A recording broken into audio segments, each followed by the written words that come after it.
o Senhor. Bendito seja o nosso Deus para todo sempre. Meus amados irmãos, estamos de volta ao programa Glória ao Justo. Programa Glória ao Justo, ano 20, edição 981, e o tema de hoje é uma luta constante. Uma luta constante. Esta luta, o Senhor Jesus disse que ia se intensificar após a proclamação do Evangelho, após a anunciação do Evangelho de Jesus Cristo. Esta luta iria se intensificar. Alguém tem as ideias e proclama suas ideias, alguém chega a falar de uma... Tem literatura, eu li, e não gostei, claro, mas tem uma literatura que circula hoje nas igrejas todas como um vírus, e dentro da Assembleia de Deus está lá, e esta literatura fala de umas coisas que poderiam acontecer na vida das famílias, dos casais principalmente e tal, e a transformação da casa, da família lá, do lar, em um oásis de paz. Isto é a maior e mais falsa promessa que alguém pode fazer. A palavra do nosso Senhor nos deixa absolutamente consciente que há uma luta constante. E Jesus Cristo, na sua clareza, na sua grandeza, na sua pureza, Jesus Cristo disse que tinha acendido um fogo neste mundo. Ele disse que já tinha acendido fogo. Não veio trazer a paz almejada, a paz dos homens, aquela paz da covardia, aquela paz do faz de conta. Jesus disse que veio lançar fogo. Ele veio trazer o fogo e já tinha acendido. E pelo fato de ter aceso o fogo, a partir deste seu ato de acendimento de fogo, este seu ato incendiador, a partir deste momento, o Senhor Jesus disse que a família estaria dividida, a casa estaria dividida, 2 contra 3 e 3 contra 2. E por que Jesus, o mestre por excelência, o Filho de Deus, o nosso Salvador, ensinou isto?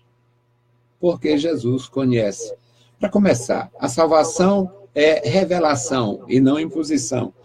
Portanto, aquilo que acontecia na antiguidade hoje acontece na religião. O sujeito fazia a sua família seguir os seus passos. O sujeito é devoto do catolicismo, a família toda segue por causa da tradição. O sujeito é protestante, a família é toda protestante sem convicção. O sujeito é espírita, a família é toda do espiritismo e vão aprender de alguma forma lá a invocar os espíritos. Mas na religião isto é normal, natural, é possível, mas na fé não. Na religião isto é natural. O sujeito segue, escolhe a religião e faz a família seguir a sua religião e o cara morre, perece, vai para as profundezas do inferno e a família fica honrando o finado, o falecido, e tem deles, eu conheço situações, pessoas que jamais aceitariam o evangelho porque os pais não aceitariam, porque digamos que eles tenham consciência lá onde eles estão, ficariam desanimados, ficariam tristes ou revoltados. Então, na religião, é possível a família toda seguir o mesmo padrão. O pai diz, todo mundo aqui vai ser católico. É possível. Todo mundo aqui vai ser protestante. É possível. Agora, todo mundo aqui vai ser salvo? Só o nosso Senhor Jesus Cristo é quem pode realmente determinar, porque Ele revela, Ele fala ao coração, Ele faz a pessoa compreender pela razão e seguir pela capacidade espiritual de discernir, absorver e bendizer a Deus. Nosso tema, meus amados, é este, uma luta constante. A leitura, nós vamos fazer a leitura no Salmo de número 11. A palavra do Senhor para mim e para vocês. A palavra do Senhor é uma necessidade para a humanidade, para todas as pessoas. O nosso Deus, na sua bondade, Ele nos deu a palavra. Você tem esta maravilhosa arma de Deus em suas mãos. A palavra santa do nosso Senhor está na sua mão. Você pode ter este benefício, é uma bênção do céu. A leitura nos diz assim, Salmo de número 11, no Senhor confio. Como dizes a minha alma, fugi para a vossa montanha como um pássaro. Pois eis que os ímpios armam o arco e põem as flechas na corda, para com elas atirarem as escuras aos retos de coração. Se forem destruídos os fundamentos, que poderá fazer o justo? O Senhor está no seu santo templo. O trono do Senhor está nos céus. Os seus olhos estão atentos e as suas pálpebras provam os filhos dos homens. O Senhor prova o justo, porém, ao ímpio e ao que ama a violência, odeia a sua alma. Sobre os ímpios fará chover laços, fogo, enxofre e vento tempestuoso. Isto será a porção do seu copo. Porque o Senhor é justo e ama a justiça, e o seu rosto está voltado para os retos. Bendito Deus, Pai querido, Senhor da glória, lemos a tua palavra e pedimos a tua graça. Fala conosco, fala com os meus irmãos, fala com cada um, dá a tua direção, a tua proteção. Ilumina, Senhor, os que estão ouvindo a tua palavra. Fala, Senhor, aos corações, manifesta o teu poder e salva almas para o teu reino. Em nome de Jesus Cristo nós te pedimos e te agradecemos. Amém.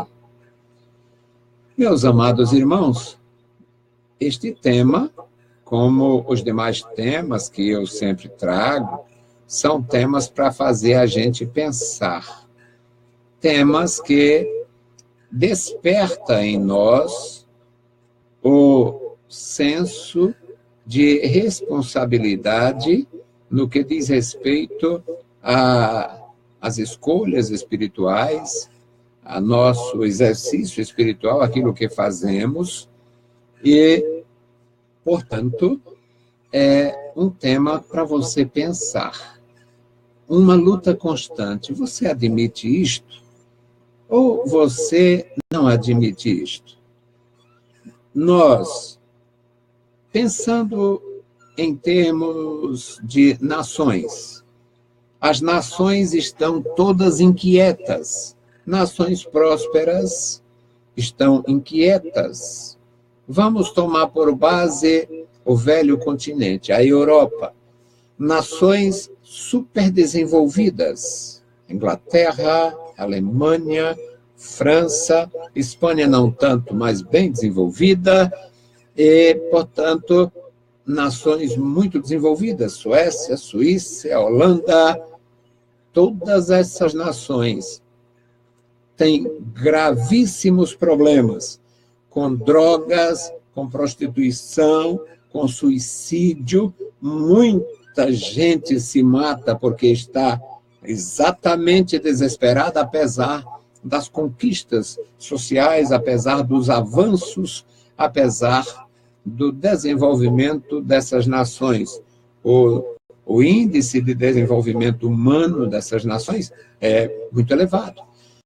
Mesmo assim, elas entram em conflito umas com as outras e elas assistem o desespero e o conflito na sua experiência, no seu seio. Portanto, é uma luta constante até entre as nações. A religião, em alguns casos, a religião nivela. Em alguns casos, a religião, digamos, iguala. A religião a aproxima. Mas aí vamos tomar por base o Islã. O Islã tem os xiitas, os sunitas, tem os alauítas, que são os do Bashar al-Assad, lá, os sírios, tem os extremistas iranianos e tem todo tipo de divisão, com base em algumas palavras que eles interpretam do seu próprio livro, o Corão, e eles se tornam inimigos uns dos outros. A Arábia Saudita é adversária do Irã, o Egito é adversário dos palestinos, e assim por diante. Ou seja, há uma luta constante. Mas o Salmo não se refere à luta de religião, e o Salmo não se refere à luta nacional, a lutas internas, às diferenças internas das nações desenvolvidas ou não. O Salmo fala de dois segmentos de pessoas. Um segmento de homens e mulheres ímpios e ímpias, pessoas ímpias que vivem na impiedade, que tem prazer na impiedade e, se dependesse deles, todo mundo combinava com eles, concordava com eles. E o salmista, ele começa fazendo uma confissão neste Salmo de número 11. No Senhor confio. Eu confio no Senhor.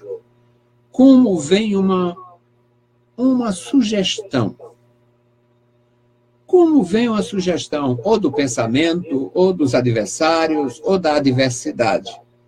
Como dizes a minha alma, fugi para a vossa montanha como um pássaro? Por que você ainda está aqui? Aí não tem resposta, a não ser na sua confiança. No Senhor confio e não vou fugir. No Senhor confio e não vou mudar. No Senhor confio e não posso retroceder. No versículo 2, ele já menciona o problema. Pois eis que os ímpios armam o arco e põem as flechas na corda para com elas atirarem as escuras contra os retos de coração. Outro comportamento dos ímpios é a falsidade. A falsidade, a traição. E o salmista, que fez a sua declaração de fé, no Senhor confio. E, no versículo 2, ele reconhece a luta constante que vai enfrentar, que está enfrentando, que enfrentará, por causa dos ímpios, que usam arcos, que usam flechas e que buscam ocasião para fazerem vítimas, atirarem com elas as escuras contra os retos de coração. No versículo 3, ele faz uma outra pergunta, há uma retórica aqui. Se forem destruídos os fundamentos, que poderá fazer o justo? Quando a nação entra em pânico, quando a violência toma conta das ruas, quando uma chacina sucede a outra, quando as pessoas procuram a justiça e não tem saída, não tem solução. Se forem destruídos os fundamentos. Versículo 3. No caso do Brasil, que já foram destruídos os fundamentos. Hoje eu estava lendo uma estatística sobre eleições, é o ano eleitoral, e diz que o brasileiro está ansioso por um presidente honesto. Os brasileiros estão querendo um presidente honesto. São muitos itens da pesquisa que eu não sei. Os caras vivem de pesquisa, tem que fazer, tem que vender o peixe deles. Os brasileiros querem um presidente honesto. Mas o único partido que tem 19% da preferência dos brasileiros é o PT. Não parece ser nada sério, parece ser uma piada mal contada. Uma nação como a nossa, infelicitada pela política de bandidagem, e 19%. É o único, os demais não alcançam 10%. Parece absurdo, mas faz parte. Já foram destruídos os fundamentos. Irmão Freire agora é político, está falando de política na rádio, no programa? Preste atenção e não seja estúpido. Estou falando da palavra de Deus. Salmo 11, versículo 3. Se forem destruídos os fundamentos, que poderá fazer o justo? Quando a violência toma conta, quando a corrupção toma conta, quando a desonestidade toma conta, quando o INSS não atende, quando a saúde é um desastre, quando os políticos são perversos e quando a justiça é corrupta, que poderá fazer o justo? É uma pergunta retórica, é uma retórica, não tem... A resposta é exatamente nada. O que a Igreja do Senhor Jesus, mesmo sendo, se fosse conduzida só por homens no mais alto nível, o que ela podia fazer contra um Supremo corrompido, contra os tribunais corrompidos, contra os ministérios corrompidos, contra um governo corrompido? Bom, voltando ao texto, se forem destruídos os fundamentos de uma nação, a nação é o lar, a nação é o grande lar, o lar é o lar de todos os brasileiros. Foi destruído, é uma luta constante. Mas o versículo 4, meus amados, o salmista, ele tem fé, ele tem graça, ele confessou a sua fé no versículo 1, no Senhor eu confio. Aí ele vai falar dos desastres, da impiedade, da corrupção, a destruição dos fundamentos, a destruição da justiça, a destruição da lei, a destruição dos segmentos da sociedade que poderia proporcionar bem-estar. Mas no versículo 4, felizmente, o salmista deixa claro para todos os seus leitores, a princípio para os seus ouvintes. E o salmista diz, o Senhor está no seu santo templo, ou seja, o Senhor não mudou. O Senhor está no seu santo templo. O trono do Senhor está nos céus. Os seus olhos estão atentos. A sua visão está voltada para provar os filhos dos homens, as suas pálpebras, a sua visão, as pálpebras que protege a nossa visão. As suas pálpebras provam os filhos dos homens. No versículo 5, o salmista ainda falando sobre o que ele tem, o que ele confia. O Senhor prova o justo. Porém, ao ímpio e ao que ama a violência, sua alma odeia. O Senhor reprova, o Senhor prova o justo. O Senhor dá capacidade ao homem, para o homem praticar a justiça, viver uma vida justa. O Senhor prova o justo. O Senhor ama o justo. O Senhor capacita o justo. Mas a sua alma aborrece o ímpio que pratica a violência, que ama a violência, que faz a violência. Nesta luta constante, esta luta diária, o justo todo dia é contemplado e provado.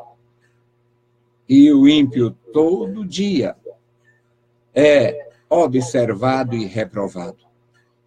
No versículo 6, o profeta de Deus, o ministro de Deus, que é um salmista, ele tem uma expressão de louvor e adoração a Deus, e ele diz no versículo 6, sobre os ímpios haverá juízo, para os ímpios haverá juízo.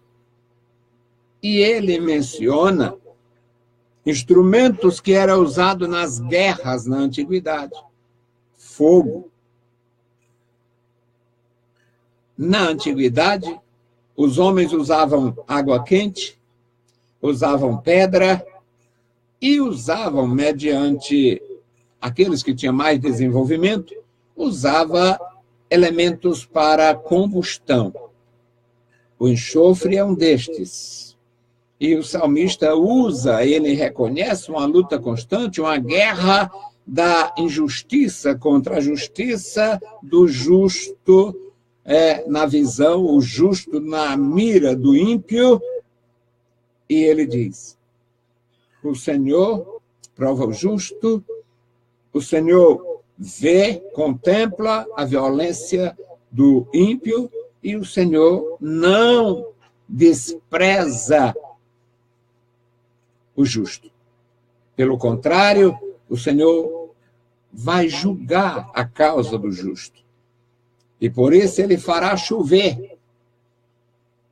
Ele fará chover laços. Os ímpios serão enlaçados em suas ideias, em seus objetivos, em suas escolhas.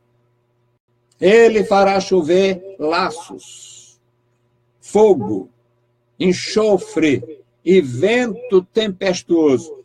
Eram fundamentadas estas palavras do salmista, em muitos casos, era prática em campos de batalha. Eles usavam fogo, aquecia a água em cima de um palácio para jogar no inimigo que se aproximasse. Atiravam pedras e usavam flechas inflamadas. O salmista está mencionando uma guerra, é uma luta constante. É uma luta constante. E aqui ele menciona, no versículo 6, a intervenção de Deus nesta luta, onde o justo não vai fazer fogo, o justo não vai usar enxofre, o justo não vai usar flecha, o justo não vai usar isto.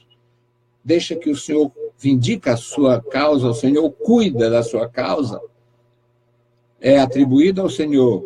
Sobre os ímpios, o Senhor fará chover laços, fogo, enxofre e vento tempestuoso. Isto será a porção do seu copo, a porção que o ímpio tem que participar. No versículo 7, o salmista volta para o seu princípio de raciocínio de adorador. Ele diz, porque o Senhor é justo. Eu confio no Senhor, primeiro versículo. Eu confio no Senhor. Não arredo, não me abalo, não me abato, não mudo. No versículo 4, ele diz, o Senhor está no seu santo templo, o seu trono está nos céus, os seus olhos estão atentos. Os seus olhos estão atentos, ele contempla a situação dos filhos dos homens. E aqui no versículo 7, o salmista diz, o Senhor é justo. Porque o Senhor é justo, o Senhor ama a justiça e o seu rosto está voltado para os justos, para os retos de coração. Meus queridos irmãos, nós temos a possibilidade de aprender todo dia mais uma lição da palavra de Deus, mediante o que Deus quis que estivesse em nossas mãos. registros extraordinários para o nosso ensino. Que Deus abençoe você, que Deus abençoe sua vida, sua família. Não se iluda, por mais que você seja coerente e justo, você vai ter uma luta constante, mas o Senhor certamente lutará e vencerá por ti. Bendito e eterno Deus, Pai de nosso Senhor Jesus Cristo, nós te louvamos, te exaltamos e bendizemos pela tua bondade. Abençoa o teu povo, guarda a tua igreja, guarda os nossos ouvintes e ajudadores. Manifesta a tua glória, a tua graça, Senhor, no seio da igreja. Querido Pai, guarda o teu povo em toda a terra. No santo nome de Jesus te pedimos e te agradecemos. Amém. Saudamos a todos com a paz de nosso Senhor Jesus Cristo. Se o Senhor permitir, voltaremos amanhã. Deus os abençoe, leiam a Bíblia Sagrada e a graça de nosso Salvador repouse sobre vós. Amém.